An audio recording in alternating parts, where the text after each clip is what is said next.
Right. Hello, everybody. I would like to talk to you about how to get better at listening.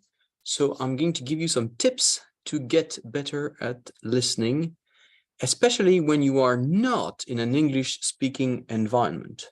Of course, it can be done when you are in an English-speaking environment, but when you are not, when you're in France, for instance, how can you do to work on a regular basis?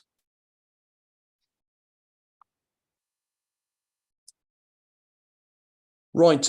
First, I'm going to give you some general advice concerning listening, and then we will see some practical tips, and then you will have the possibility to do an example.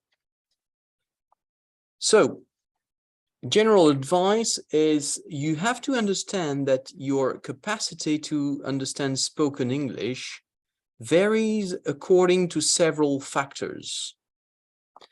So the first factor is your general knowledge of English. That is to say, the vocabulary that you have, your level of grammar, your level of phonetics, and also your ability in terms of phonetics to understand all sorts of accents, all sorts of pronunciations. It also varies according to the frequency and the total amount of listening that you do. Do you do this every day, or do you do this once a week, or you never do it simply? So, of course, the result is not the same. Then there's an important factor as well, is your interest, your motivation, and your knowledge of the topic.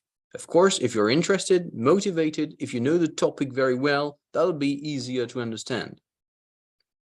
And of course, there's also one point, is the level of concentration that you have. If you are well concentrated, that'll be easier to understand than if you watch your phone or if you're watching a series in French at the same time. It's quite logical. And also there's one factor that we shouldn't forget, is your natural or intrinsic ability to understand spoken English. There are some people who are more, I would say, talented than others. That's life. Now, some practical tips. If you really want to improve, you have to address all those sectors. That is to say, you have to develop your vocabulary and grammar. Of course, that'll be difficult to understand if you don't know the words in English. If you cannot understand the words, you will not be able to understand. That's as simple as that. You have to make sure that you know the right phonetics, the right pronunciation of each word, because if you think that a word, you know how to spell it, you know the meaning, but you don't understand how it's pronounced, well, of course, you will not understand it. You have to listen, of course, as much and as often as you can. I would say every day is a good thing, maybe many times, several times a day, but yeah, every day would be a good thing. And of course, when you do this, you have to be concentrated. All this is very logical.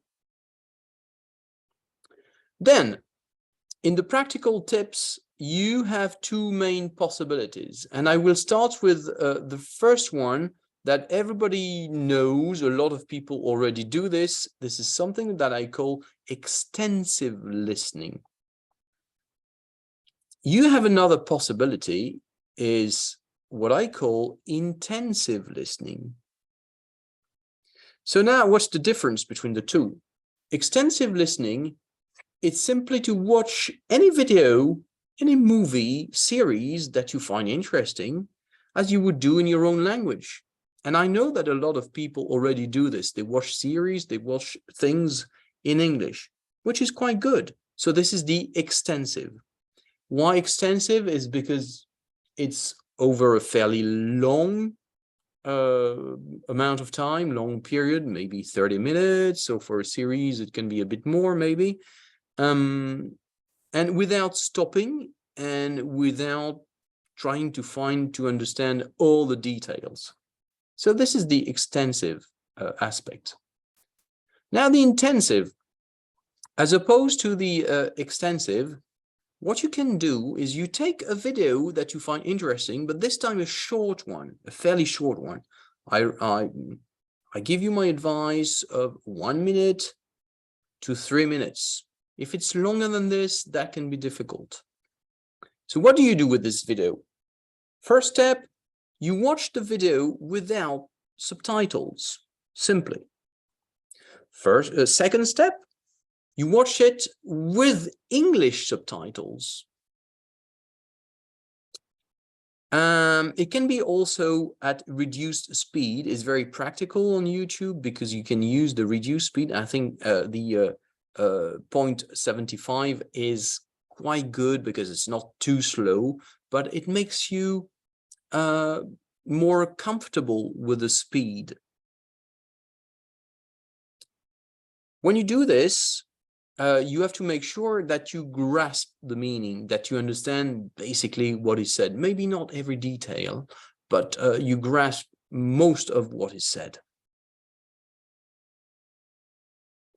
Then the next step, step 3, is you can watch it again without the subtitles. And also you try to learn to extract, when you pause, for instance, you extract some words that you do not understand or that you find easy or repetitive, or some expressions that you hear, or some grammar points that you can hear in the video. So that's a good way of learning more vocabulary and grammar, thanks to the video. Also, what you can do if you really don't understand what is said in this video, you can also include one step with French subtitles after step 1. So you don't always have French subtitles on YouTube, but when you have them, it can be useful to watch the video with the French subtitles sometimes. So I think that the best solution, a lot of people say, well, I watch all my series in English. Well, that's very good. So for me, really, the best thing is when you cannot be in an English-speaking environment is to mix the two practices. So sometimes you do some intensive and sometimes you do some extensive. You watch your videos, you watch what you like in English. Okay, so I think the mix of the two is probably the best solution. So again, you can take an example, you can go on YouTube, take an example and follow those steps. And you will see that if you do this on a regular basis, after a couple of sessions, after maybe, if you do this every day, well, let's say 6 days a week, for instance, you don't do this on Sundays, for instance. Well, after 1 week, 2 weeks, 3 weeks, you will really get better. So I advise you to do this at least every day for at least 3 weeks, and that'll be a game changer. You will understand the difference after a couple of weeks. Okay, so these were the tips to get better at English. So now let's practice, because you know that, as we say in English, practice makes perfect. So that's the best way to get better. Right, so now it's your turn to practice. Bye.